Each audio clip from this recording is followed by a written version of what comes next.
আসসালামু আলাইকুম। এখন দেখবেন সংবাদ শিরোনাম। রাজধানীর বিজয় সরণের কলমিলতা কাঁচাবাজারে আগুন, ফায়ার সার্ভিসের 10টি ইউনিটের চেষ্টায় নিয়ন্ত্রণে।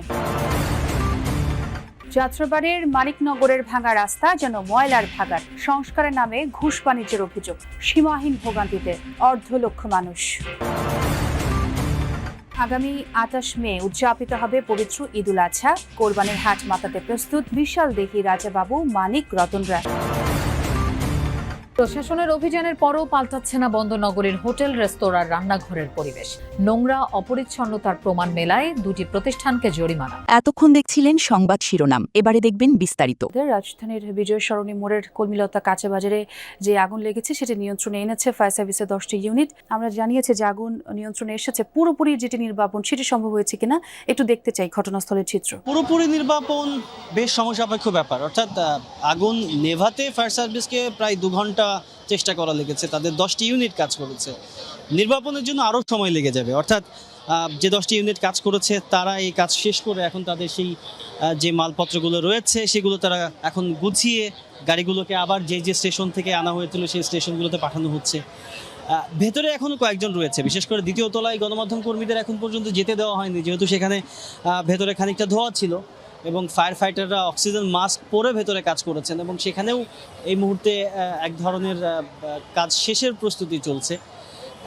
পুরোপুরি নির্বাপনের খবর পেতে অন্ততপক্ষে আরও ঘণ্টাখানেক সময় ফায়ার সার্ভিসের তরফ থেকে লেগেই যাবে।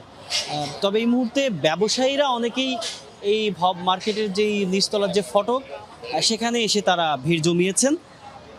অনেকেই ভেতরে ঢুকতে চাচ্ছেন, বিশেষ করে যাদের দোকানপাট রয়েছে, যাদের দোকানে মালপত্র, টাকা পয়সা, বিভিন্ন রকমের সামগ্রী ছিল, তারা ভেতরে প্রবেশ করার আপ্রাণ চেষ্টা করছেন।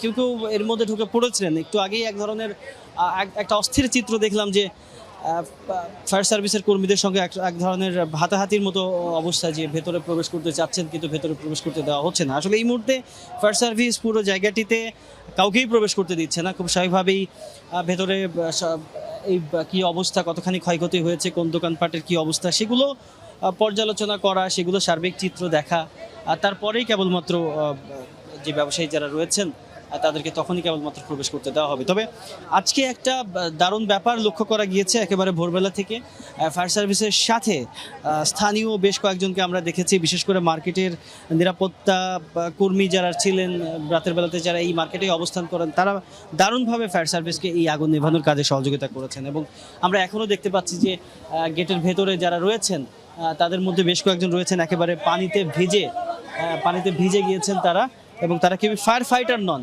পেশাদার ফায়ার ফাইটার নন, তবে ফায়ার সার্ভিসের সঙ্গে তারা সার্বক্ষণিকভাবে একেবারে সক্রিয়ভাবে কাজ করেছেন। নিচতলার যে জায়গাটি, এখানে আসলে কাঁচা মালের দোকান ছিল, অর্থাৎ সবজি, পানের দোকান, এরকম নানান রকম দোকান ছিল, এবং এর উপরের যেই ফ্লোর অর্থাৎ দ্বিতীয় তলা। যাত্রাবাড়ির মানিকনগর এলাকা, সিটি কর্পোরেশনের আঞ্চলিক কার্যালয় থেকে কয়েক কদম দূরে পুরো সড়কটি যেন ছোটখাটো ময়লার ভাগাড়। 12 ফুটের রাস্তার অর্ধেক জুড়ে আবর্জনা, বাকি অংশে জমে থাকা নোংরা পানি, সরু পথ দিয়েই প্রতিদিন চলাচল প্রায় 1.5 লক্ষ মানুষের।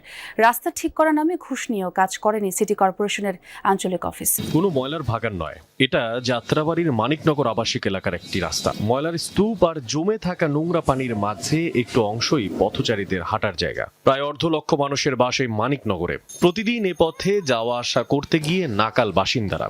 এই পথেই স্কুলে যায় শিশুরা, অফিসে যান চাকরিজীবী, আশেপাশে যারা ব্যবসা করেন তাদের ভোগান্তি তো নিত্য।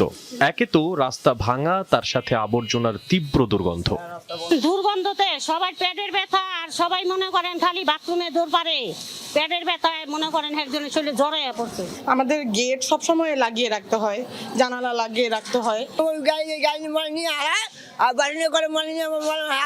চলে আমাদের অসুবিধা হয়, আমাদের এখানে যে কোনো ভাবে কোনো জায়গায় কোনো প্রয়োজনীয় কাজ থাকলে চলে যেতে হয়, না কপ করে যেতে হয়। আমরা দোকানে চা খাইলেও নিজের থেকেও খারাপ লাগে, যেরকম এই রাস্তাটা প্যাক গাদা, অনেকদিন হয়েছে রাস্তাটা ঢালাই দেয় না। ঢাকা দক্ষিণ সিটি কর্পোরেশনের যাত্রাবাড়ি আঞ্চলিক অফিস থেকে মাত্র কয়েক গজ দূরের রাস্তার এই অবস্থা। রাস্তায় বেরোলে ময়লা টলা এটি গন্ধ নাকে আসে না, অসুস্থ হয় না বাচ্চারা, আবার এই যে পানি জমা যায় এটি পাড়ায় যেতে হয়। ভালো ভাড়াটিয়া পাওয়া যায় না, যারা শিক্ষিত ছিল তারা এটার অজুহাত দেখায় চলে গেছে। ম্যালেরিয়া হইতেছে, ডেঙ্গু হইতেছে, আমারও 2বার হয়ে গেছে ডেঙ্গু। ওই পর্যন্ত পয়সা করে বললাম যে এটা পয়সা করেন, ওনারা বললো না ওইটা আমাদের এখতিয়ারে নেই, আপনি কিছু টাকা দেন আমরা ওইটা পয়সা করি। কিন্তু ওইটা করলেন আমার এটা টাকা দেবো কেন? এটাকে আমরা সিটি ট্যাক্স দিই না। আবর্জনার নিচে রাস্তাটাও ভাঙা বহুদিন, না বুঝে চাকা ফেললে উল্টে যাচ্ছে রিকশা। স্থানীয়রা বলছেন প্রতি মাসে অন্তত 10 জন আহত হন এখানে। রিকশা দুর্ঘটনা 10 থেকে 12টি। বৃষ্টি হলে নোংরা পানি ঢুকে পড়ে আশেপাশের বাড়িতে। পাবলিক টয়লেট ঘেঁষা এবং ময়লার যে ভাগার, সেই ভাগারের পানি গড়িয়ে যখন পাবলিক টয়লেটের দিকে যাচ্ছে, এক ভয়াবহ চিত্র এখানে দেখা যাচ্ছে। আর একটুকু বৃষ্টি হলেই পানি জমে যাচ্ছে সড়কে। যাওয়া যাক যাত্রাবাড়ি সিটি কর্পোরেশনের আঞ্চলিক অফিসে। এর সামনের সড়কেও জমে আছে পানি। ভাঙা রাস্তা আর কাদা পানি মারিয়েই চলছেন বাসিন্দারা। দুর্ভোগের কারণ জানতে সিটি কর্পোরেশনের সংশ্লিষ্টদের সঙ্গে কথা বলার চেষ্টা করে পাওয়া যায় একজন ইঞ্জিনিয়ারকে। রাস্তার দুরবস্থায় গাড়ি থেকেই নামতে পারেননি তিনি। আমি অঞ্চল 8-এর নির্বাহী প্রকৌশলী, ঠিক আছে, আমার জুরিডিকশন হচ্ছে ড্যামরা সারুলিয়া। একজন বাড়িওয়ালার অভিযোগ, রাস্তা ঠিক করতে ঘুষ চেয়েছেন সিটি কর্পোরেশনের কয়েকজন। কোরবানির মাঠ মাতাতে প্রস্তুত বিশাল দেহি এক একটি গরু। বিভিন্ন জেলার খামারে যত্নে পালন হয়েছে তারা। এসব গরু দেখতে ভিড় করছেন ক্রেতা ও সাধারণ মানুষ। খামারিরা বলছেন প্রাকৃতিক খাবার খাইয়ে মোটা তাজা করা হয়েছে গরুগুলো। ওজন বুঝে দামও হাঁকছেন তারা। 3 বছর আগে শাশুড়ির কাছ থেকে মনাকে উপহার পেয়েছিলেন জলি খাতুন। মনার ওজন এখন 30 মণ। ঝিনাইদহের শৈলকুপায় সন্ধ্যা গ্রামে দুবাই প্রবাসী সাজ্জাদের বাড়িতে লালন করা হয়েছে মনাকে। স্ত্রী জলি খাতুন জানান নিজের সন্তান নেই, তবে সন্তানের মতোই যত্ন করেছেন গরুটিকে। ফ্রিজিয়ান জাতের কালো সাদা রঙের ষাঁড়টিকে খাওয়ানো হয়েছে নেপিয়ার ঘাস, ছোলা, ভুট্টা, গম, ভুসি সহ সব প্রাকৃতিক খাবার। প্রায় 10.5 ফুট দৈর্ঘ্য আর 5 ফুট 1 ইঞ্চি উচ্চতার মনার দাম হাঁকানো হচ্ছে 10 লাখ টাকা। মনাই আমার সন্তান, ওকে আমি প্রতিদিন 3 থেকে 4 বার গোসল করাই। গম, ভুট্টা, খেসারি, ছোলা এগুলো হচ্ছে বাজার থেকে ভাঙায় নিয়ে আসে খাওয়ানো হয় এবং এর সঙ্গে ভুসি খাওয়ানো হয়। বউটা কত কষ্ট করে গরুটা লালন পালন করেছে, পেটে বাচ্চা কাচ্চা নেই, গরুই বাচ্চা কাচ্চা। নড়াইলে মাঠ কাঁপাতে প্রস্তুত বাহুবলী। রাহুল রিয়া অ্যাগ্রো ফার্মে বেড়ে ওঠা গরুটির ওজন 28 মণ। 14 ফুট দৈর্ঘ্য আর 6 ফুট উচ্চতার এই গরুটিও ফ্রিজিয়ান জাতের। খামারি রিপন জানান প্রতিদিন 800 থেকে 900 টাকা ব্যয় হয় গরুটির জন্য। কোরবানিতে বিক্রির জন্য 22টি গরু প্রস্তুত করা হয়েছে তার খামারে। 10 লাখ টাকা মূল্যে বাহুবলীকে বিক্রি করতে চান খামারি। আমি বাজে কোনো খাবার খাইনি, আমি খোল খাইছি, ভুট্টা খাইছি, আর খাইছি দানাদার খাবার খাইছি, এদের জাতীয় খাবার খাইছি। আমি গা গোসল করাই, গোল দুই খাতি মাতি আমি দিই, সপ্তাহ করি আমি।